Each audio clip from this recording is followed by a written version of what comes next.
Hi, I'm Romi. And I'm Nicole. We are two businesswomen, two colleagues, two friends who had an idea and decided to do something with it. Over the past 2 years, we've built the Daily Drip, a media platform and community for the modern South Florida businesswoman. From Palm Beach to South Beach, we've built an audience of thousands of local business owners, CEOs, founders, executives, and more. And we did it 100% organically. Whether it's through our blog, weekly newsletter, social media, events, or even this podcast, our mission is to offer a daily drop of inspiration as you pursue your dreams. People ask us all the time how we did it and why we did it. Join us as we bring you along our journey and the journeys of so many other incredible local businesswomen here on Her Pursuit. Hi, everyone, and welcome back to another episode of the Her Pursuit podcast. I'm here with my partner in crime, Nicole, and co-founder of the Daily Drip. I have Susan Winograd, founder of Pelvic Rehab and Wellness, Kelly Tolliday from Rising Retreats, and our marketing expert, Ari. And I'm really excited. This is part 2 of a 2-part episode. So hopefully if you haven't listened, go back and then come back to this one. But we're going to start with you, Ari. So you are a marketing consultant and you have been particularly serving wellness brands. So I have to know, have they figured it out? Are they doing it better than the rest of us who are not in the wellness industry? Are they balanced? Have they found the pot of gold at the end of the rainbow? Share the secrets. I will tell you, yes, more than most other, I think, businesses out there. I mean, the women that I work with, for the most part, I wasn't feeling myself the other day, and everybody was checking in on me, giving me advice. Like, we, always share our wins on our coaching calls. Like, I really do think that the wellness leaders definitely have a baseline of good morning routines, self-care practices. One, because we kind of already know them. We don't have to go and search for them, right? We trained in this. Like, I've been also, teaching yoga for 20 years. So yesterday I felt my pulse start elevating, and I was like, whoa. I'm just going to pause. I know I had to film a thing for my new software, like a little video. And I was like, I can't film like this. I went to my couch, sat up, did 5 minutes of breath. Even though I know how to do the breathing, I just put on an audio that I know and was led through it because I didn't want to think. Yeah. But no, I really do. I'm going to say maybe not fully balanced, because I think balance is bullshit. Like, there's days that you're going to have to work 10 hours because you have a project you want to launch. But we'll take the retreat. I do believe that. Like, I just led a retreat in Mexico last year, a women's retreat, and everybody was a wellness expert. And they were like, oh, I really needed this. It's like my priority. So what I'll tell you, though, is that sometimes they overfocus on the self-care and they forget about their business a little bit, right? So that's why I say balance is bullshit. That's the trade-off. And sometimes we live too much in this ethereal space, or too much oh, I need to do a 2-hour morning routine. And it's like, you have a launch of your program. I love your morning routine, but maybe you do 30 minutes today and we can get all the emails written. So that's where I have the challenge. Sometimes I have to drive a little bit more than, I don't know, a Nicole, where you're wake up and you're da-da-da-da, 75 things done. So there's trade-offs, right? Which sometimes to be fully in your wellness, you also need money to pay a Susan or to go on the retreat. So there we go. So how would you, because you are a very interesting person to have on this conversation, because not only are you an entrepreneur, not only do you specialize in marketing consulting for wellness brands, but you're also a yogi yourself. You're the owner of the Yoga Expo, which is the largest yoga expo in the country. And I'm just curious, you mentioned you do breath work. You mentioned this duality, this kind of they kind of have the inverse challenge of some of us, right? So it's you're the hybrid. How do you think you're integrating your yoginess with your entrepreneurship? How do you think, besides the breath work, this kind of comes up for you? Well, I don't think I know, first of all, because I'm very in tune with that.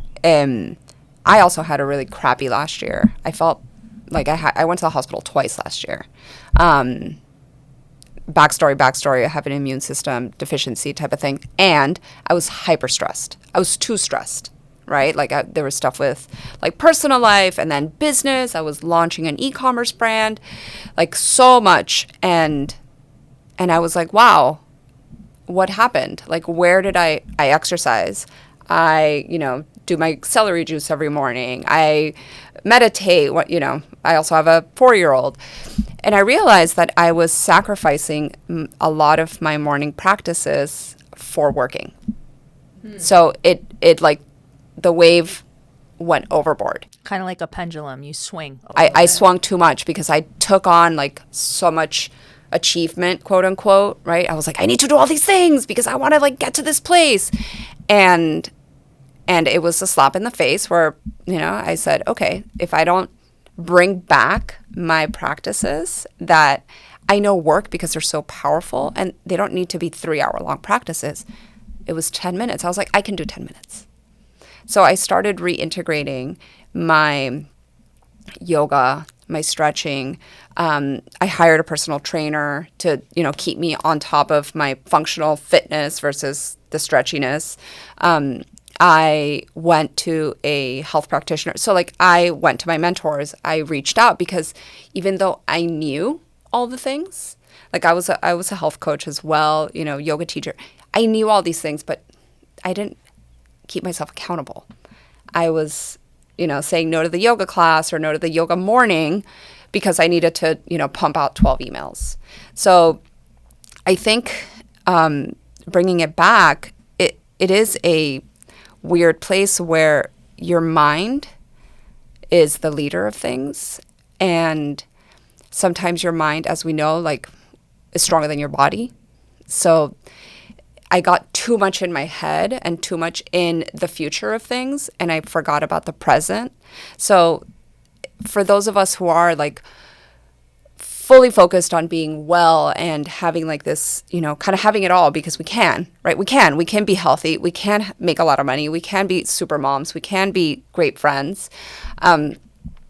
Just notice what you're sacrificing. I think that's really interesting. And I think what I'm hearing is that, as someone who has done yoga casually, I am not a leader. I am not certified, but I'm just an enthusiast and I enjoy going. And I think what you're kind of talking about is what I realized it did for me is just create a new sense or a deeper sense of awareness where I think I didn't have that before. So I could catch myself in the swing or I was more aware to know I was too far gone.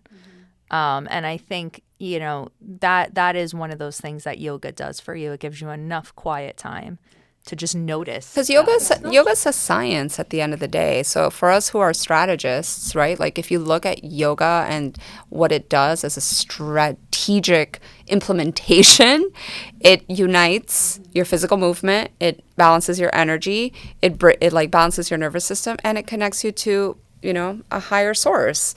Like, to me, that's the perfect strategy. The ultimate life coaching system. Yes. That's what my teacher always says. Yes. It's the ultimate life coaching system. I could not agree with that more. And Ari, I love what you just said about getting in your head and the fact that you got, that you were in the hospital twice last week. And what I kept thinking about that is that we overthink. And when we are in that stress mode, there is always going to be a physical manifestation of that in our body, right? So thinking is for the head and feeling is for the body. So I think what we do as wellness practitioners really well, or that we're constantly working toward, is when we do get in our head to pay attention to what we are feeling in the body, and then take a step back and say, are we overthinking? Are we too much in our head? And try to create more balance or more symbiosis between what's going on in our head and what we're feeling in our body. I mean, even right before this podcast started, I could feel myself kind of, what do I say about that? And then I just remembered one of my techniques is literally take a deep breath in, and then as I exhale, draw that awareness or that energy that's living in my head, bring it down into the lower half of my body. And I'm like, okay, I'm here. Yeah. Okay, now I'm here. And you can do that all day long. All day long. Just, bring everything back into my body. And it's the years. Like you said, you've been teaching for 20 years. I've been studying and teaching for 17 years. Like, it's that practice and consistency of doing the things that you're supposed to be doing that feel good for you. Supposed to for you. You know, everyone's going to have their own, I feel good when I do this, but it's the consistency over time that it was just a split second, like, oh, I know what I need to do to bring myself back. I didn't even think about it. I just did it. And that's something that just takes time. It was automatic. Exactly. So I feel like my mission, my purpose, what like lights my fire is bringing those strategies to the everyday person, because we do need it minute by minute, and it's not difficult. People just don't have the knowledge or the resources or the tools to know what works for them that they can implement throughout the day. And that's really helping someone find that special tool for them. That's where the magic happens. I'm so glad you just said that, because majority of the people listening probably aren't 20-year yoga instructor veterans. You know, they're more like Romi and I hanging out and like, somebody help us, throw us a lifeline here. So that is what we wanted to talk about in this episode is what are those strategies, or how do you begin to find the ones for you? So like for you, Kelly, on your retreats, I'm sure you get a lot of people like Romi and myself who are coming on looking to get that shot in the arm, reset, kind of have that quiet time and that space to kind of get back on track. But unfortunately, your retreats come to an end. You said they were how long? 4, 5, 6-day retreats, right? So what happens when they fly back from like Spain and, you know, they're now in South Florida and it's Monday morning and, you know, your inbox is raging. Like, what are some of the tools you give your retreat participants to take back into real life? Yeah. So what's really cool about the retreat, which we talked about in part 1, was having the space to explore. And so as Susan just said, you know, finding those everyday daily tools that are going to work for you. And oftentimes when you get a list of to-dos for your health and wellness, that's the one thing that you're like, well, I'll just do that tomorrow. I don't have time to explore that. Or it's a 5-minute exploration and you didn't really get to see if that breath work really worked for you. What's cool on retreat is you're going to have a 60-minute class to really feel the effects of it. You're not going to have anywhere to go after that class. You can just lay down and talk about it with somebody or feel it even more. So the retreat itself is that container to really get a deep dive into what works for you. A lot of people just say, man, I just need to walk outside more. I walked outside for 6 days straight. That felt really good. Boom, done. Now, what you just said is the trick is getting back home. Oftentimes you're riding a high. What's really great about Rising Nature retreats is we do build this really specific container where we have 4 weeks of support after every retreat. There's email support, there's text support, we have coaching calls, and we really make sure that we say you have your retreat self and then you have your home self. And it's like, how do you integrate those two without it feeling like so conflicted? Oftentimes you come home, you're riding on a high. Sometimes your partner or your boss or your friends don't quite understand the experience that you just had. And so without getting too woo-woo, like your physical like vibration or frequency or whatever you want to call is vibrating really high and you're feeling really good. But then you're met with somebody who is just in the slums for a week, like, you know, really just like pounding out all the work and the housework. And so sometimes you're met with a different level than what you're at. And over time, you slowly decrease your own vibration or frequency or happiness really to meet that of your partner or your boss and to no issue for them. But anyways, so what we try to do is build a container of support so that you continue the practices that you love and that make you feel good. But the main thing that we find with people is usually around that like 2-3 week mark, life gets in the way again. And all of a sudden you forgot that sunrise walk felt really good and you're back to those work emails. And that's where the accountability piece is really important. Checking in with your retreat buddy. We always say like find a retreat buddy, check in with each other. We check in with them a lot as well to make sure that everything is feeling smooth. Oftentimes people feel kind of conflicted through that process.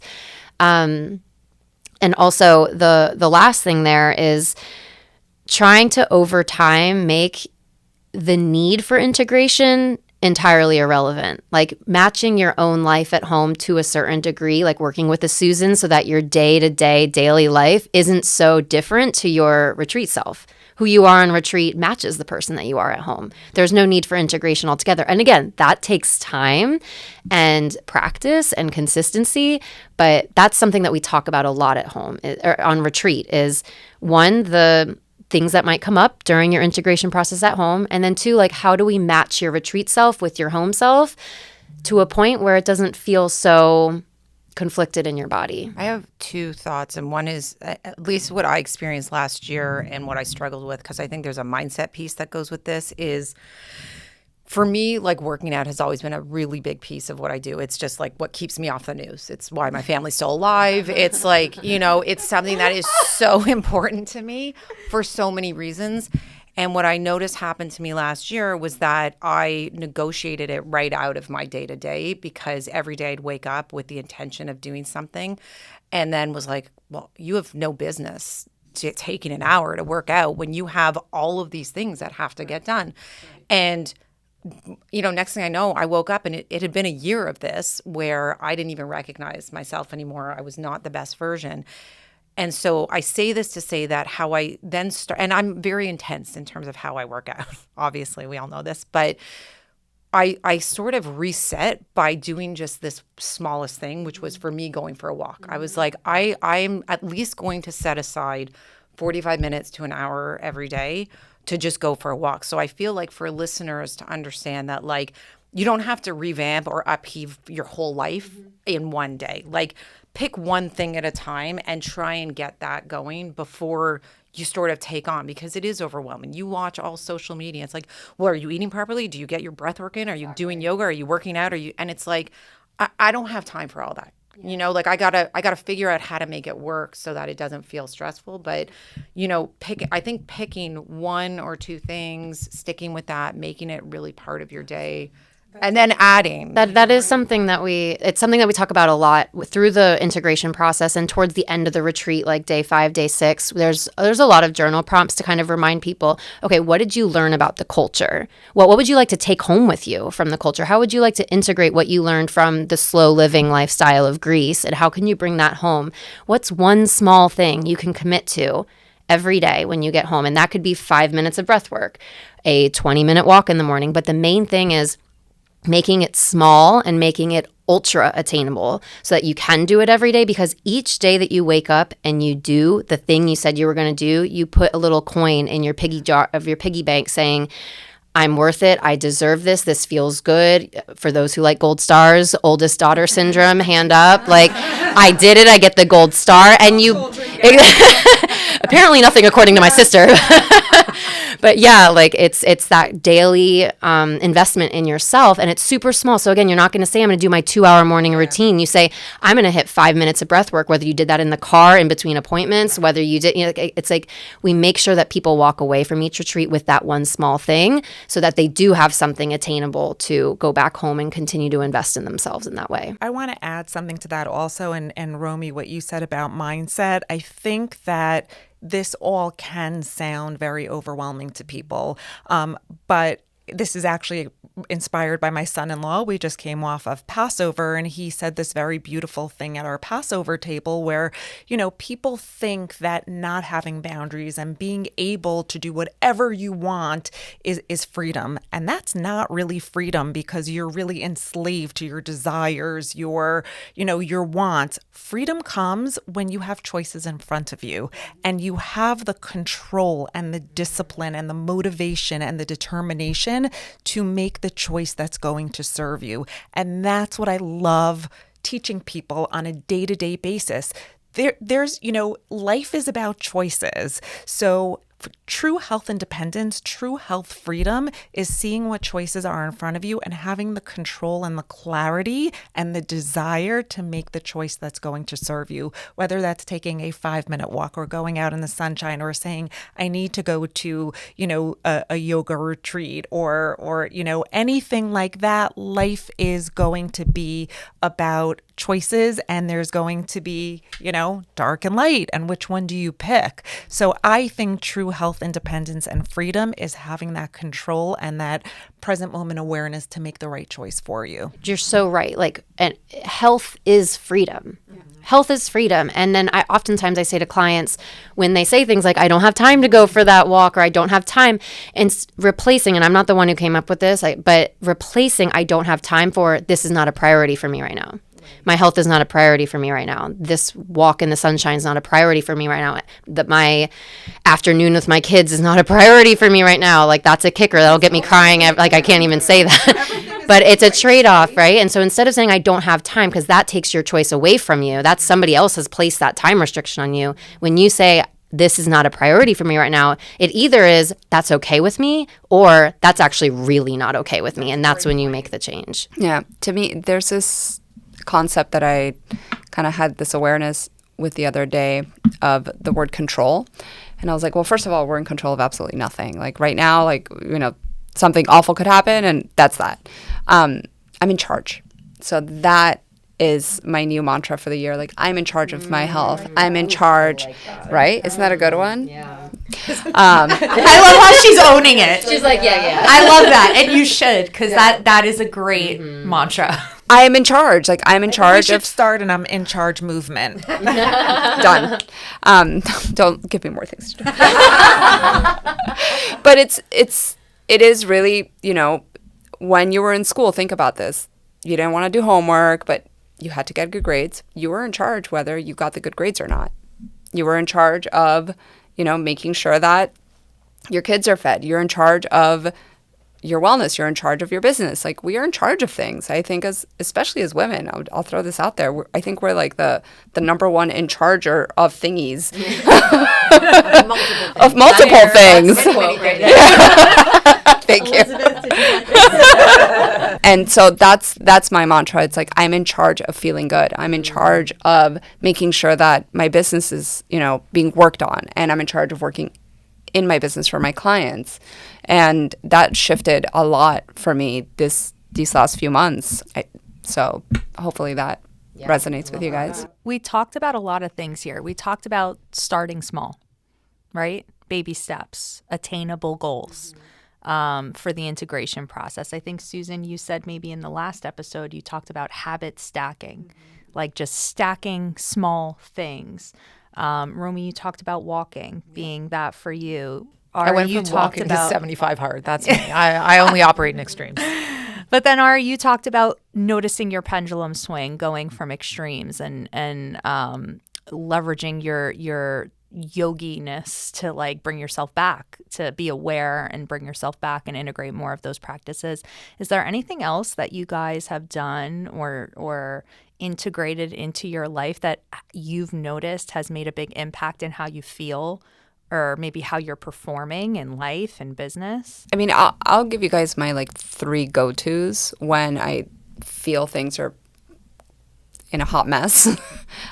One is good food. Good food. I know if at least I eat well, right? Nutrition, like get rid of all the junks, get rid of the quick snacks, like, right? Good, healthy food, and being mindful of when I eat, because sometimes we're super busy, so we don't eat. Like, who skips lunch? Oh my God. Right? Like, not the best, right? So it's like, I gotta eat. It's not ideal. We gotta eat. We gotta eat, and we gotta eat healthy food, clean, real food. And I know I have to move. I have to move, and I have to feel strong. And the last one is I need to shut up. Like, my brain needs to shut up for at least a few minutes a day. I can't be like on my phone. I purposely will like leave my phone in a different room, especially when I sleep. Phone's out of the room, and I need to just be quiet, even if it's sitting with my daughter and like hanging out, but I'm not thinking about like, oh, the next thing that I have to do. Like, I'm not in another place. So it's the presence and not like planning. I'm a planner. I'm like, oh, let's plan this thing. Oh, let's plan that thing.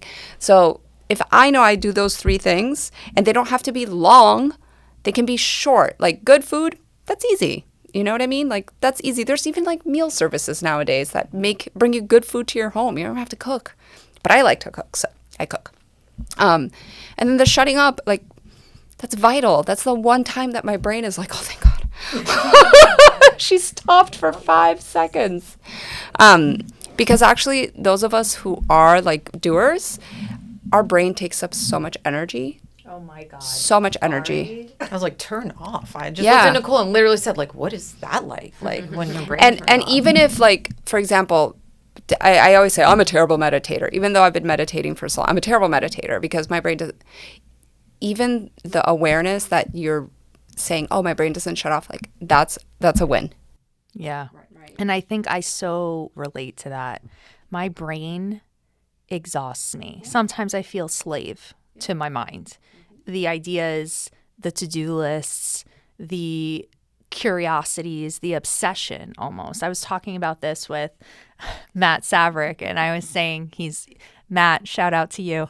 I was talking to him about this. Like, I was concerned at one point that I was so obsessed almost with the Daily Drip and the goals I had for it, or the building that was involved, or the projects that we had. And I just could not turn my head off. I could not make it stop. That even if my phone was in the other room, even if I would go on walks and not bring my phone, which was very helpful for me, oh my God, I was like a slave to my own head. And I'm still figuring out how to turn it off. I don't know. If somebody knows, email me.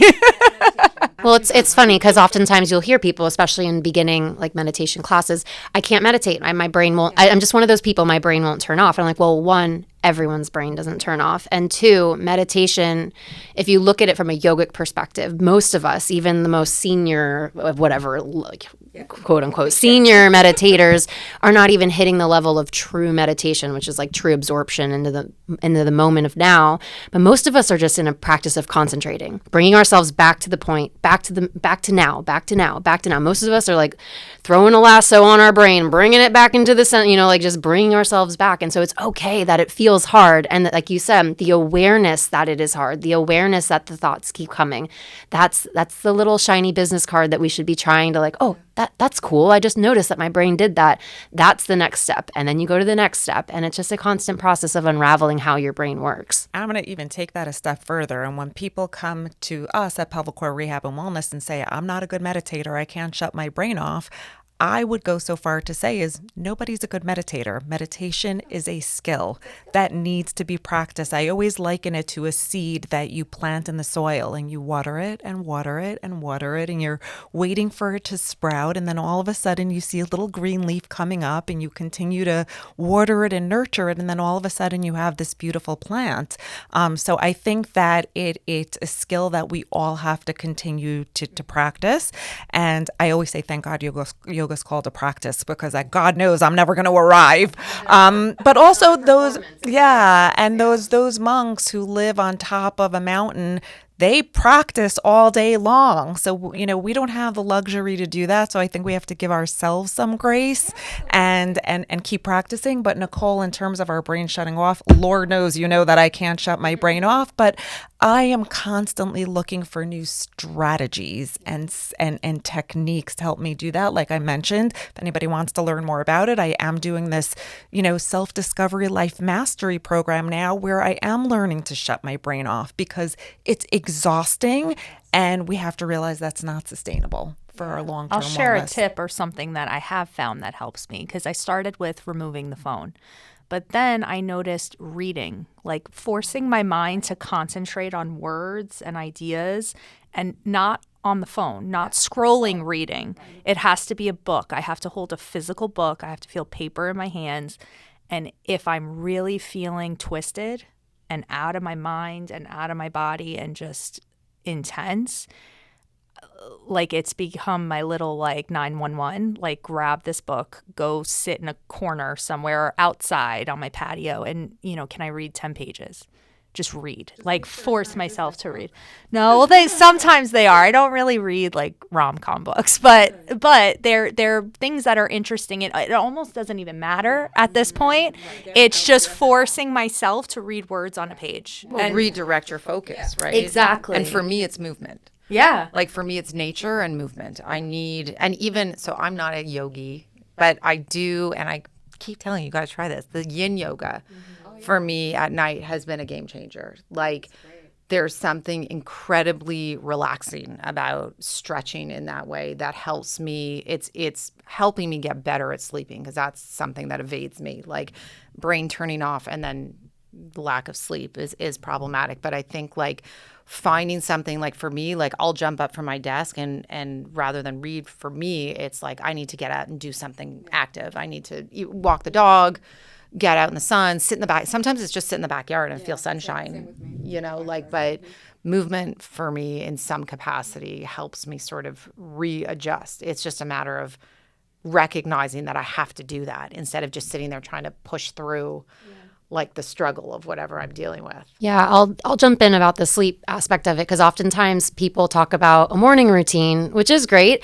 I used to have one before I had two children. Oh my God. I am actually going to reverse that. And for me, because I haven't been able to hit my morning routine, sometimes just a baby wakes up early or something happens and my morning routine will go out the door. I've basically just decided if I can just get out in the morning, I'm happy, right? But I always say like better nights lead to better days. And so for me, if I'm able to set myself up at night, then it actually doesn't really matter what I do in the morning. If I get my daughter's lunch bag ready and I put my clothes out already chosen for me, put them out with the shoes, if I'm planning on doing a workout, I'm way more likely to do the workout in the morning if my clothes are already decided for me. So I'm not rummaging through at 5:30 in the morning trying to find clothes. But if I do all those things, like that's already signaling to my brain, you're getting ready to go to sleep. I've got the lunch bag ready. I've got my clothes ready. I've cleaned up all the dishes. I go into my bed. I get my book, like all the things. I'm not saying you need to take a 45-minute bath or do an hour-long meditation. Like it's like these little tiny signals to your brain like, oh, this day is completing. I'm going to start shutting down. And maybe sometimes my fairy fantasy book takes me to 1 a.m. But like, it's those little things at night that I know, no, even if I press snooze at my 5:30 a.m., I wake up at 7:15 when I'm supposed to wake up at 7 and I'm rushing through the door, I've already done all the things to make my life easier the next morning. That's my biggest hack that I've started implementing in the last 6 months or so that even if shit hits the fan in the morning, I've made my life easier the night before. I've signaled to my body that I'm going to get a restful sleep. And that restful sleep is, for me, in my personal opinion, tenfold more important than anything that I could do in the morning to get myself ready for the day. So that's my personal opinion. I know morning routines are very important, but in this stage of my life, it's just not something that I'm able to like attain for every single day. And I think like it's like atomic habits, right? It's setting yourself up for the success. Like I leave that yoga mat in my room on the floor with the bolster and like it just lives there. Exactly. So when I come into my room, it's at the foot of my bed and it's that signal. It's like this is, and sometimes it's not even a whole, like I don't necessarily do a whole class because I use the Peloton app for that, but like just to sit down on the floor and stretch and unwind and take that time. And then I read before I go to sleep. Like I for me, actually night routine is far more important and sets me up better than like morning can be flux. You heard it here first, guys. You heard it here first. Morning routines are out. No. Nighttime routines are in. Well, I could say that because I protect my sleep like no one is getting in the way of my sleep. So to me, morning and sleep is fundamental. It's such a powerful a component of healing, but I feel like my morning routine has changed my life. But Kelly, I think that is so paramount to what we're talking about is that I am in a very different stage in my life than you are. I'm a grandmother. I'm an empty nester pretty much. Can we pause? Can you even believe that Susan the camera needs to like focus on this. Can we believe that this woman's a grandmother? Because I'm still wrapping my head nobody around give it up. But I remember having 4 little kids and I was just happy that I was actually able to get 4 of them out in the morning. So yes, but my life has transitioned in a way where now it's all about my morning. It starts before I even get out of bed. To me, part of my morning routine is waking up with my alarm because to me, I feel like if my alarm goes off and I can wake up with my alarm, that means I'm embracing the day. If I keep hitting snooze, I feel like I'm resisting to what's coming. So I feel like, and I want to say that I keep it super, super simple because you all know that I'm busy. So to me, it's waking up with my alarm. I talk about rituals before I go to to bed at night, I put a 16-ounce bottle of water on my bathroom vanity. And the first thing that goes into my body every morning is a 16-ounce bottle of water. So when we say morning routine, it doesn't have to be this like 2-hour, shebang. It could be waking up with your alarm, drinking water. I meditate and ground outside so that I can meditate and ground myself and get, natural sunlight first thing in the morning. And then I really believe in journaling and gratitude. And I love, just shout out to Mel Robbins. She has a 5-second journal. 5-second journal. So just starting my day doing that, I know that I've done something good for myself in all areas of my life. So to me, I'm sorry, Kelly, but it's all about my morning routine. I wouldn't give it up. I would say takeaways for our audience and everyone who's listening is twofold. One is everyone has mentioned their routines, but there's also a setup involved that make your routine successful. You leave the glass of water, you have your workout clothes. So to me, that should be a big takeaway. It's like you're setting yourself up for the success. You're trying to at least, it's like the Atomic Habits. It's like you're taking out the obstacles to being successful in your routine. And I think that depending on your stage of life, pick one or the other. It doesn't have to be both. So, but having something that's setting you up either to end the day properly or start the day properly, I would say focus on one to start with. I mean, ideally, obviously both and all the things, but. Or just take your phone out of your bedroom at night and that is your, starting your, no, okay. Never mind, everybody. I come from a place where the phone rings at bad hours and I could never, so. No, but I think, Rome, you really closed us out with that synopsis. It really is, there is no right way or wrong way. There's only your way, right? And I think, there were a lot of really great ideas, insights, getting outside more, definitely one of those. But I hope for any of you out there listening, I hope you're inspired to get on the path of finding your way, become more self-aware to know what feels good for you, what doesn't, what works for you, what doesn't. It's got to be joyful. Yeah, you got to enjoy the journey. They keep telling me that. All right, everybody, thank you so much for joining us. We are so happy you were here to share a lot of insights, and you guys can reach out to them anytime. For everybody listening, definitely hit up Susan, Kelly, Ari. You can definitely tap Romi and I. We're happy to share anything that has been working or not working for us and share our journeys with you.